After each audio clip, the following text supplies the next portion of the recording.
Well, now to a conversation about your money and spending. We know times are tough with inflation and the tariffs, and new numbers show many people are living beyond their means. According to the Federal Reserve, total U.S. household debt rose to more than $18 trillion in the first quarter of 2025. Only 51% of people say they spent less than their income in 2024. About 33% of U.S. adults have more credit card debt than emergency savings. In Detroit, the average home has a credit card debt of more than $10,000. So joining me now to talk more about this and maybe get some advice how you can get out of debt, Bradley Augustine. He's a financial advisor from LPL Financial. Bradley, thanks for coming in. This is such a challenge because this conversation is one of those that is so easy to have, but so hard to do, right? So in terms of debt, obviously most of it is credit cards. Sure. What's the best way to tackle this? I've heard multiple ideas on pay them all at once. If you've got multiple credit cards, trickle payments, or just do lump sums on the biggest ones. What's the best way? Yeah, the first thing I would say before we even get to that is it is something that is so common and it brings so much shame with people. So the first thing to know is it's totally fine to have a plan, to create a plan, and then follow that plan. And there's a number of different ways you can do it. So you brought up a number of really good ones. We like to target the highest interest rate first. Okay. Another method is if you have 3 lines of credit, one is smaller than the other ones, knock that one out so that you can focus on the other 2. But the key here is to make that plan and follow through with it and not let the guilt or whatever you might feel about having credit cards change anything that year. Gotcha. So, okay, just to kind of highlight then, let's say I have 3 credit cards. And I've got $10,000 on one, $5,000 and $2,000 on the other one. You're saying take care of the lowest ones first to kind of wipe that out? That's one. That's called the snowball approach. Okay. And the idea is, get rid of that $2,000 one in this case. But if you have one that's charging you 30% interest and one that's charging you 10, you're going to be more inclined probably and better off to target the higher interest rate ones. Right. Okay. Now, in terms of how it affects your credit, though, your credit score, what's the best approach? So what credit companies are looking for here when it comes to credit score is less than 30% usage of your total lines of credit. So if you have $30,000 of a line of credit, you have to keep it below $10,000 before it starts adversely affecting your credit score. Gotcha. Okay. So again, if I am in a situation where I've got all this credit card debt and I'm trying to figure out where to pay it, we talked about the snowball effect, but what is best in terms of helping my credit score?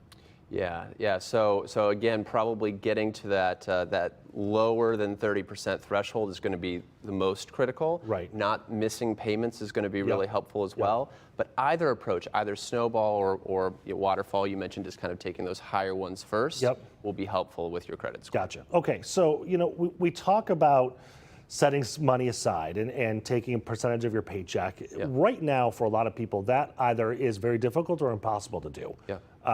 So what's your advice then? What do we do?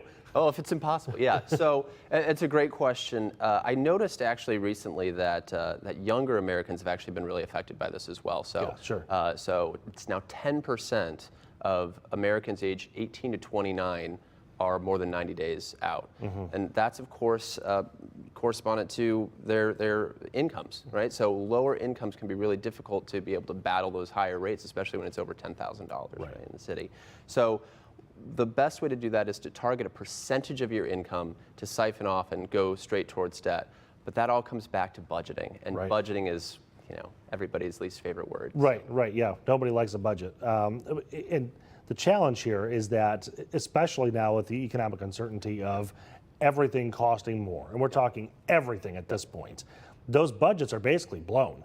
Right? Yeah, they're expecting that tariffs could add about $2,000 to the average household cost each year. So you throw that on the $10,000 here, then it gets pretty big pretty fast. So is there any realistic solution there, or are you just kind of SOL? Well, there's a lot of things that you can do if you have certain things set in place. Lines of credit are really helpful. If you own a home, there's the home equity line of credit. There's things you can do with stock portfolios that do lines of credit, but a lot of people don't have that ability to do so. So you have to go back to the beginning and start targeting those higher interest rate debts. Okay, we are going to take a short 90-second break, and we'll continue this conversation in 90 seconds, as I said. Welcome back to Local 4 Live. Bradley Augustine, a financial advisor from LPL. We were just talking in the break about the stigma surrounding credit cards, and even 9-year-olds know. What was she saying? Yeah, I told my daughter last night that I was going to be on today, and she said, "Oh, what is it going to be about?" I said, "Oh, well, credit cards." She goes, "Oof, credit cards. Those can be dangerous."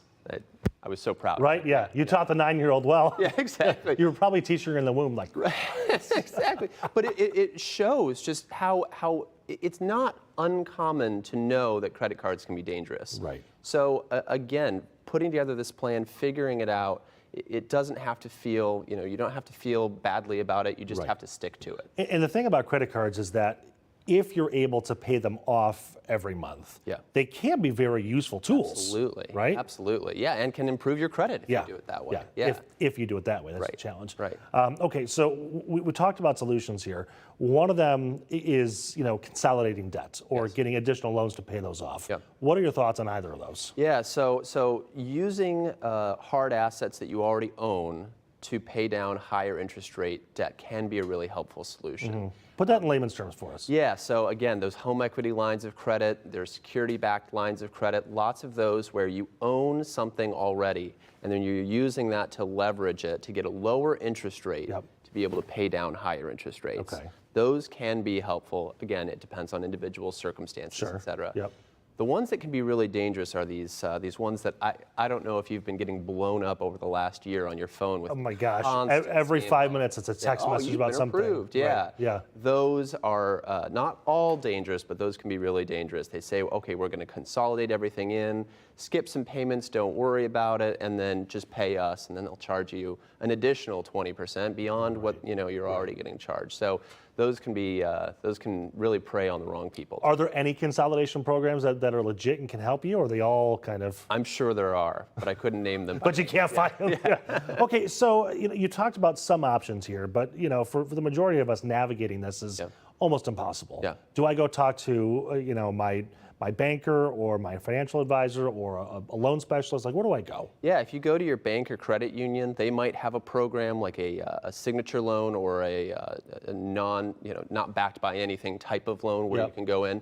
Again, if that interest rate is lower, especially with some banks and credit unions, it might be still high, but significantly lower than your current credit card rate. That's a great place to start if you don't have hard assets. So what you're saying, again, just to kind of boil it down a little bit, is that if, let's say you have a credit card that's 30% interest rate, but your credit union, for an example, is offering you a loan that is some or maybe even a little above what your current debt is at a lower interest rate, that may be a better solution to take out more money as well. Absolutely. What does that do to your credit score, though? Well, then you have to go back to first of all, it can be really tricky to get those loans if you have high interest rates. So that's something to keep in mind for people as well.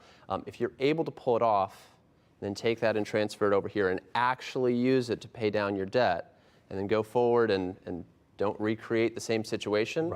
It should be a net positive to your credit score. So the bottom line there is that, take money from one pot, pay off the other one, but then what you're doing don't put more in that pot then, But then you could be eventually pretty soon lowering your monthly payments then, and then you might be able to save a little bit, even if it's $20 or $40 a month. Right. That my last question, and producer Mary saying we're out of time. She always tells me, I always pretend to listen.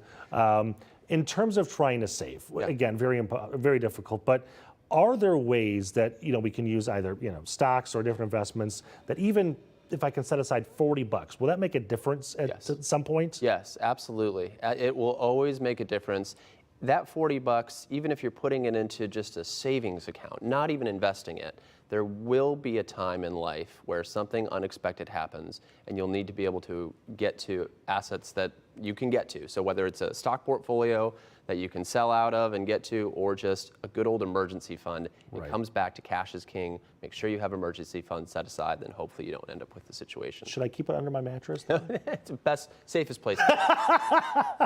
And then your house burns down. Okay, Bradley, thank you very much. Appreciate your time today.